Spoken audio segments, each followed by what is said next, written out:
In this video, I will show you all the secrets of the 35.5. The developers really surprised us by adding creepy creatures. Some of the details are so subtle that many players simply miss them. New mechanics, transportation, and even the ability to experiment with lava. So make sure to watch the video to the end, because towards the end, I'll show you a very interesting feature of the new seats that almost no one talks about. So, the update was released quite recently, and the first thing that catches your eye is the changes in the endless ocean. Now there are new creepy fish.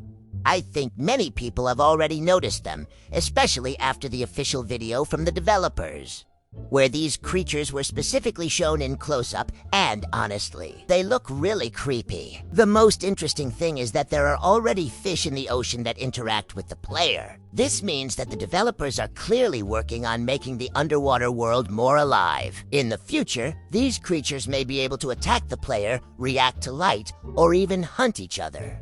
It would be great to see a fully fledged marine ecosystem in the game.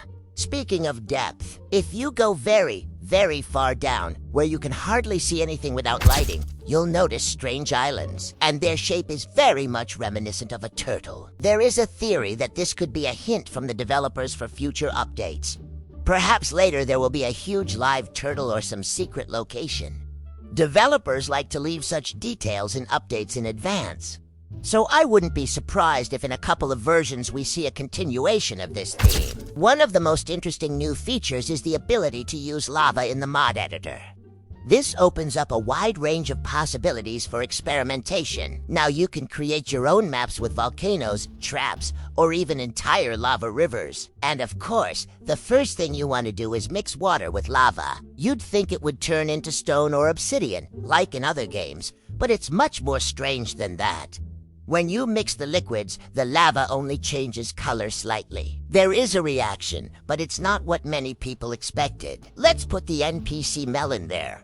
For some reason, he doesn't sink, but instead starts burning. It's both strange and funny. The items in this mixture seem to take much longer to burn than usual. This could be a bug or a new feature of the liquid that will be further developed in future patches. In general, the mod editor has become much more interesting after this update. Now players will be able to create truly insane mechanisms.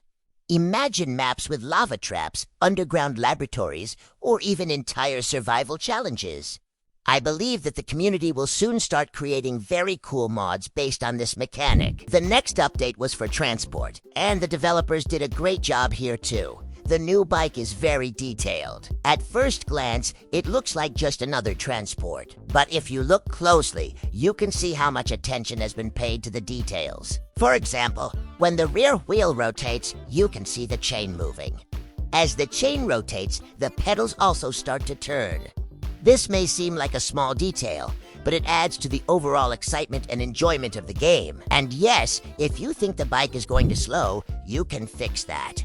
You can now increase the speed in the transport settings, which makes riding much more fun. I can already imagine the challenges that players will create. For example, huge jumps, tracks across the ocean, or trying to jump entire buildings on a bike. With Melon Sandbox physics, it always looks very funny. New car seats. And this is really very interesting mechanics. Now seats can be attached to almost any transport. Want to make a bus? Please, huge military truck, no problem. Or even some crazy homemade transport from garbage and engines. Now it is also possible. I think many players will use these seats to create their own military vehicles, trains, or even airplanes. There are now many more possibilities. And since the seats can be combined with mods, the sky is the limit. It is possible that in the next versions, we will see full-fledged sea monsters, new biomes, or even story elements. This is because the developers are currently experimenting with atmosphere and hidden details. Write in the comments which secret from the update you liked the most. Do you think that new fish will interact with the player in the future? Well, if you liked the video, don't forget to like and subscribe to the channel so as not to miss new secrets, mods, and updates on Melon Sandbox. Thanks to everyone for watching, and see you in the next video.